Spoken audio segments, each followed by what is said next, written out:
Assalamualaikum warahmatullahi wabarakatuh.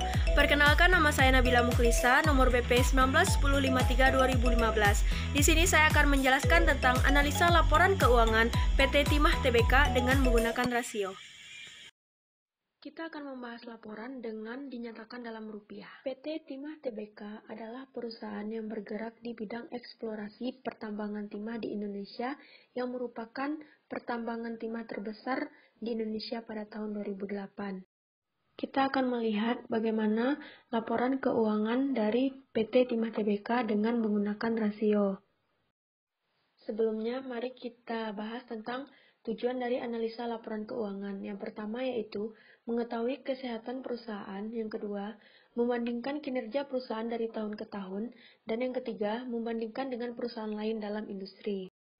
Selanjutnya, mari kita bahas tentang rasio. Ada dua cara pembandingan untuk menilai rasio-rasio yang telah kita peroleh. Yang pertama, membandingkan rasio sekarang dengan rasio tahun lalu perusahaan yang sama.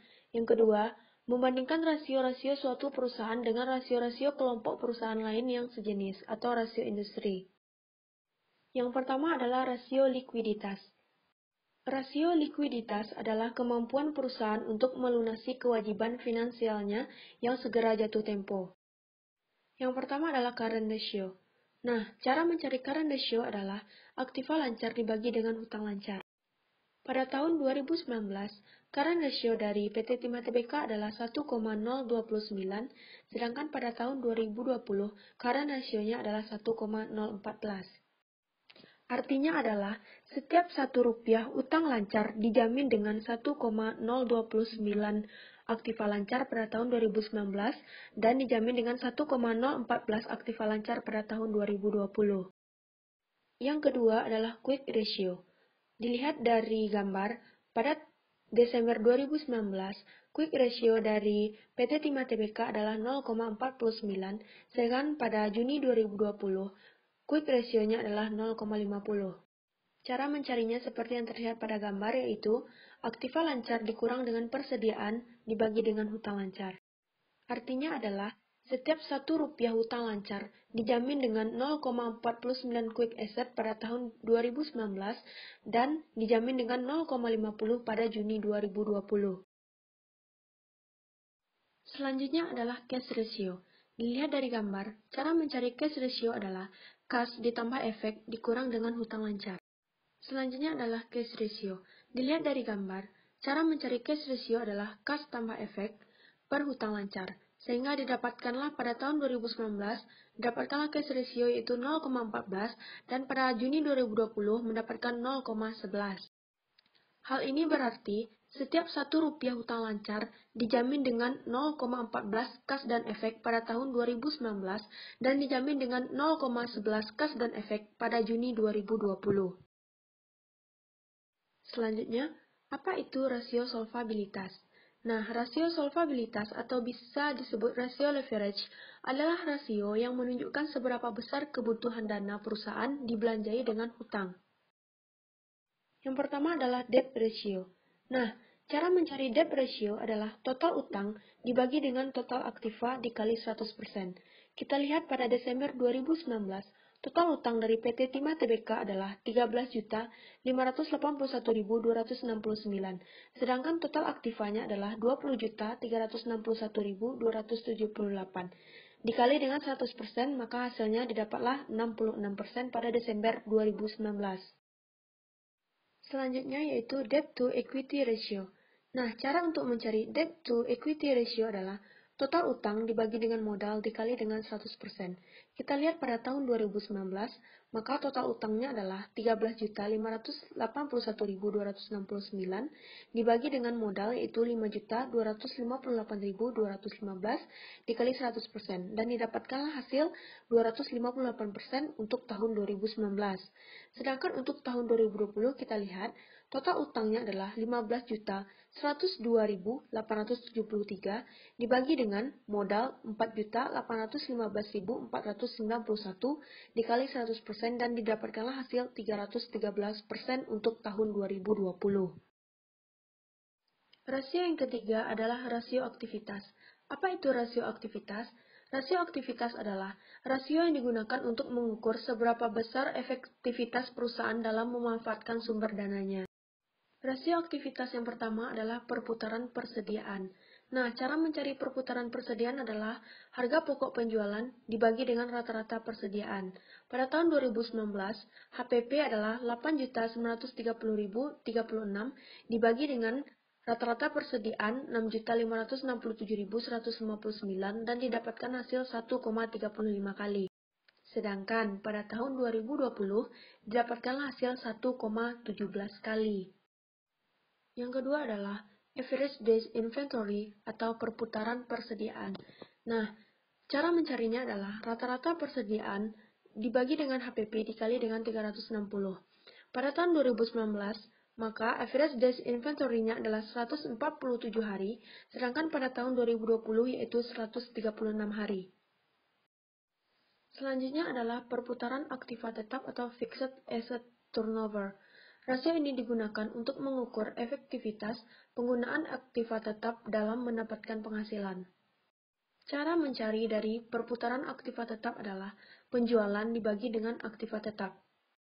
Kita lihat pada tahun 2019, perputaran aktiva tetap yaitu penjualan dibagi dengan aktiva tetap 9.788.006 dibagi dengan 8.054.223, maka didapatkanlah hasil 1,21 kali. Sedangkan pada tahun 2020, perputaran aktiva tetap yaitu 7.978.654 dibagi dengan 8.335.449 dan didapatkanlah hasil 0,95 kali. Selanjutnya yaitu perputaran aktiva atau asset turnover.